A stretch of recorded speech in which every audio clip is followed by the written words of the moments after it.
This video is sponsored by Private Internet Access. How's it going, everyone, and welcome to Deck Ready. In today's video, we've got 3 big news stories to talk about. First off, the stable branch of Proton just got a huge update that allows it to play a lot more games a lot more smoothly. Proton Experimental also got an update that, you guessed it, allows it to play games more smoothly and adds more game support to the growing list of games supported by the Steam Deck. I finally got my Dbrand skin and screen protector in, so I'm gonna do a mini review of those. And did Valve just secretly update the Steam Deck dock behind the scenes? There's a ton to talk about in this video today. Real quick before I jump into this video, I wanted to let you guys know that I set up the Deck Ready Twitter account. It's at @StayDeckReady. It's a place where I can tweet about all the stuff I'm working on with my Steam Deck, let you guys know what future videos are coming, and I post video links as soon as the videos go up. So if you're on Twitter and you want to know what's going on with my Steam Deck, follow me there at StayDeckReady. So first of all, let's talk about the big Proton update. So the current version of Proton on your Steam Deck should be 7.0-2. So if you don't see it updating in your game mode, switch over to desktop mode, open up the Steam app, and then look in your downloads, and it should start downloading right away. But on my end,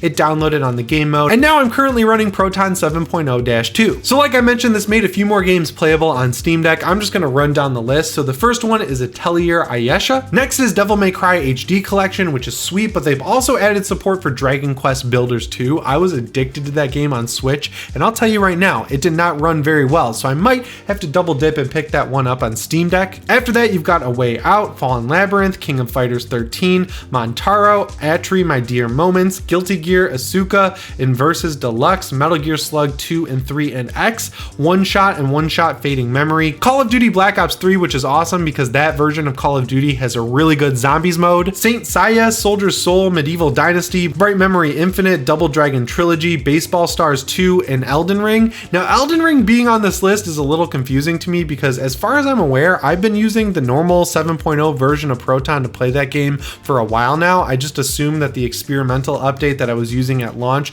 made its way into the official stable branch, and the game's been working just fine. But if you're still using experimental to play Elden Ring, switch it over to 7.0-2 because now there's official playability support from Valve. So those are the new games that are supported, but there were also some bugs that were fixed that were actually discovered by Gaming on Linux, who comes up a ton on this channel. One of them is just adding more support for peripherals that were causing games to crash when you would start them up. Specifically with Logitech unifying devices, now a lot more of those should work. They've also went ahead and added more support for more video codecs, which has been a big issue with the Steam Deck. One of the big reasons you needed to go out of your way to download Proton GE for Persona 4 Golden was because of a video codec issue where the cutscenes wouldn't play. And finally, there was an update for the Direct 3D to Vulkan layer, which is always good because that's what's going to help performance on the Steam Deck when you're using Proton. And then when it comes to the experimental side of things, you've got support for even more new games like Age of Chivalry, Chrono Cross, the Radical Dreamer Edition, Saviors of Sapphire, Wings/Strangers of Sword City Revisited, Iragon Prologue, One Piece Pirate Warriors 4, and Atelier Maruru, which I don't know what that is. There are apparently a lot of JRPGs that now work on the Steam Deck.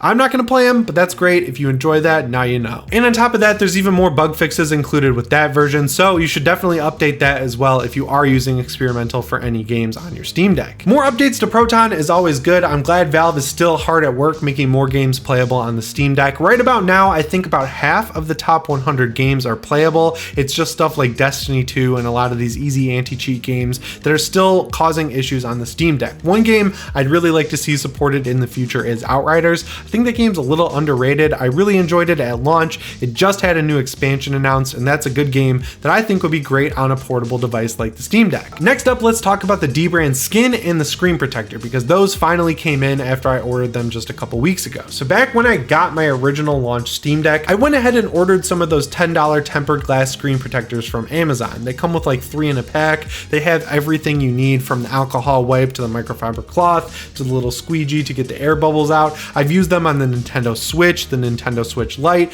the Nintendo Switch OLED, and honestly, I haven't had too much trouble. I'm basically a pro at lining these things up, but the issue I noticed with the Steam Deck one is that it's not really the right size for the screen. There's a black border all the way around with the screen protector, which is not ideal because you could just get scratches or discoloration or a ton of dust marks around the edge of the screen protector, and that doesn't look good and kind of defeats the purpose, in my opinion, of even having it. So suffice to say, I was a little bit unhappy with those, but when Dbrand announced that they were selling skins for the Steam Deck, they also said that they were selling tempered glass screen protectors. So I went ahead and ordered a pack. They come with 2 of them, and yes, they are $24.95 versus $10 for 3, but the quality is a lot better on these Dbrand screen protectors just out of the gate. So first of all of the materials you're getting, including the box, are better than the one you're getting on Amazon, and Dbrand ships in a do not bend package that looks really cool and also serves function. I did get this alongside the skin, so I'm not sure if they use a different packaging for shipping when you just get the screen protector, but I was impressed with what I got nonetheless. I've actually never ordered something from Dbrand before, so this was a little bit shocking for me. Normally I just order stuff from Amazon that's cheap and it comes in like the Amazon yellow envelope and there's weird broken English on the box. This was a much better experience. So as soon as that package came in, I set up my phone and the overhead camera and I ripped that package open and I got to work on these protectors, and yeah, the experience of applying it to my Steam Deck was much easier than with that Amazon one. I am, like I mentioned, a pro at doing this. I had that Amazon one on there perfectly, but I didn't even need to do that with this Dbrand one because it's the perfect size for the Steam Deck screen. There is no gap on the edge and you can barely tell that there's even a screen protector on there if you apply it right. So what I did is I took those two little tabs, I lined it up with the bottom edge of the Steam Deck, and in just a few seconds I was able to get it on perfectly. Real quick before I jump into the rest of the video, I gotta pay some bills on the channel here and thank my sponsor, Private Internet Access. Private Internet Access is a VPN, and if you do not have one of these, now is the perfect time to get one because you should be using one. Basically, a VPN is like a protection layer for you when you're online. It stops your ISP from watching what you're doing online, it stops them from throttling you while you're downloading huge games, and you can even use it to access streaming service libraries in other countries because sometimes they have better stuff overseas. And you should definitely be using one while gaming because you can take advantage of stuff like getting deals that are only active in other countries. You can even play games early sometimes by setting your country to New Zealand. And I like Private Internet Access because it's easy to use and that they are strictly anti-logging. There will be no logging going on while you're using this VPN. And best of all, Private Internet Access is hooking up viewers of Deck Ready with a risk-free 30-day trial. You can use Private Internet Access on up to 10 devices at once, and there's a 30-day money-back guarantee, so it's definitely worth giving a shot. If you want to try it out for yourself, and I highly recommend you do, head to privateinternetaccess.com/deckready. And once you're there, you'll know you're in the right spot because they put my face in the little computer monitor at the top of the page, which I think is kind of funny. Thanks so much to Private Internet Access for sponsoring Deck Ready. Let's jump back into the video. And yeah, I'll show you. I have it right here. You can't even tell that there's a screen protector on this device. It's crazy how much easier it is with the Dbrand screen protector. So that was a great, flawless experience. If you're sitting there wondering like, should I spend the extra money to get the Dbrand one? Yeah, I think it's worth it. Even the alcohol wipe and the microfiber cloth, the instructional video that they have on their how-to site, which is just plastered all over every box for everything you buy from them. That video itself was really easy to follow. I didn't really need it, but I was glad that they included it. The instructions are very clearly said and easy to follow. So yeah, I think it's worth the extra $15 plus shipping to get this Dbrand screen protector over the cheap Amazon one. Now, as far as the skin goes, I was gonna put that on the Steam Deck, but it is a really involved process, and I ordered this skin before they announced the teardown skin for the Steam Deck. I got the black camo one, and while I think that would look cool on my Steam Deck, I really just want that teardown one, so I think I'm going to buy that skin and put that on in a future video. I think I'm good on the protection side right now though with the tempered glass screen protector. I got this because I'm working on a traveling with the Steam Deck video that I actually have to travel for. I'm leaving for a trip tomorrow, so you'll see that video next week. I'm excited for it, but now I'm glad knowing that the screen is protected on my Steam Deck. And the last big piece of Steam Deck news I have for you today is about the official dock, which we are still waiting for from Valve. And just like with the Steam Deck, they are still actively working on this thing despite its listed spring 2022 release date. And spring,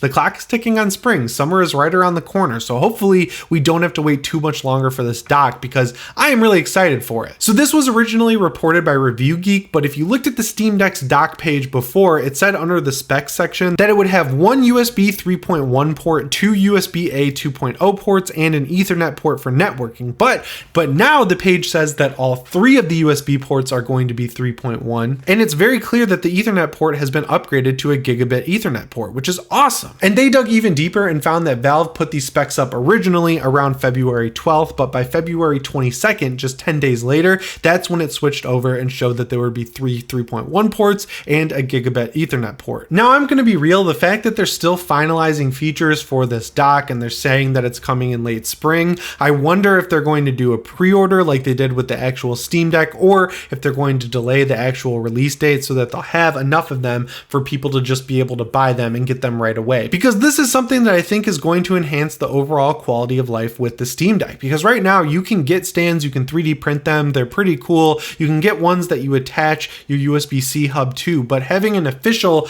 dock that matches the Steam Deck, that's high quality from Valve, that's what makes this thing kind of feel next level to me. It is a really good desktop device already, but it's cool that this dock is going to have power input, and then you're just going to connect the USB-C cord to your Steam Deck, and all of your outputs like wires and everything you need are just going to be handled by the dock. So you'll be able to leave your HDMI plugged in, you'll be able to leave your keyboard and your mouse plugged in to the dock, and you won't have to worry about it every time you want to set this thing up as a desktop. And I've been really impressed with the desktop side of SteamOS since this thing launched. Everything is so quick and snappy. The battery life lasts forever. I've never actually been able to kill it while I've been in desktop mode without any sort of power being supplied to the device. And I'm doing stuff like downloading ROMs, setting up emulators, you know, all the stuff that's easier to do with a keyboard and mouse. That's what I've been doing on a desktop side versus doing it on the actual Steam Deck. And it never drains the battery quick at all. It's a really impressive experience, but it's going to be even better with this official dock, with it just sitting right next to my screen.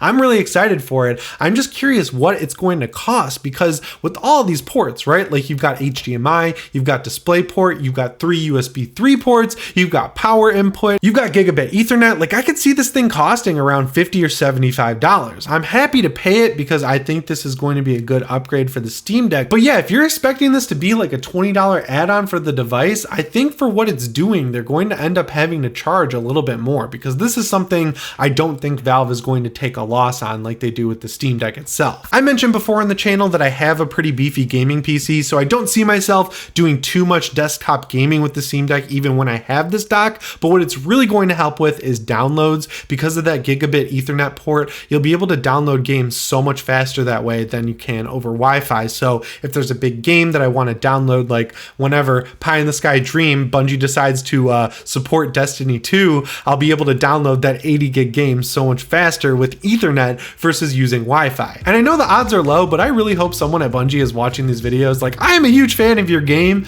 I bought the Wolfpack pin when I got my Gallarhorn during the 30th anniversary event. There's a lot of people who really want to play Destiny 2 on their Steam Deck. They're in the comments on all of my videos every time I mention it. Please just take a second, look at how well the game could run on Proton, because I think it would be pretty damn cool to have Destiny on Steam Deck. Anyway, hopefully we don't have to wait too much longer for the dock to be in our hands, but you know, as soon as it's announced, I am going to buy it, and I'll have a video here up on the channel with a detailed review as soon as I get my hands on it.